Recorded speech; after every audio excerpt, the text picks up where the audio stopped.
Selamat siang Indonesia. Anda menyaksikan seputar Bali terkini pukul 11 waktu Indonesia Tengah.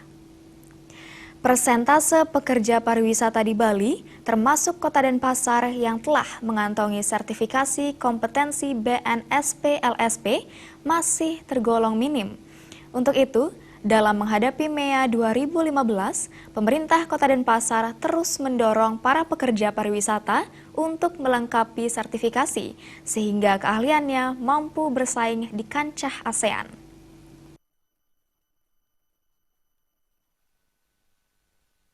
Berdasarkan data PHRI Bali, sebagian besar pekerja pariwisata yang bekerja di berbagai perusahaan jasa pariwisata belum mengantongi sertifikasi kompetensi, kecuali tenaga kerja yang baru lulus sekolah.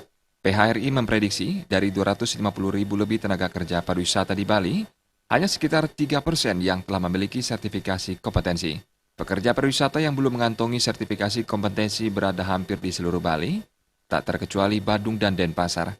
Menyikapi persoalan tersebut, Wali Kota Denpasar Ide Bagus Rai Darmawijaya Mantra mengatakan, pemerintah Kota Denpasar terus mendorong para tenaga kerja untuk melengkapi sertifikasi kompetensi sesuai aturan yang ditetapkan oleh pemerintah pusat. Hal itu sebagai bekal sekaligus prasyarat menghadapi MEA. Nah, ini yang mereka mengejar hal seperti itu. Saya rasa itu mudah-mudahan tidak menjadi suatu hal tantangan yang berat. Ya, karena itu sudah merupakan infrastrukturnya semua sudah ada itu, sekolahnya sudah ada, lembaganya sudah ada. Tinggal sekarang niat daripada komponen pariwisata itu juga sudah ada. Tinggal sekarang jadwal pelaksanaannya aja untuk memenuhi.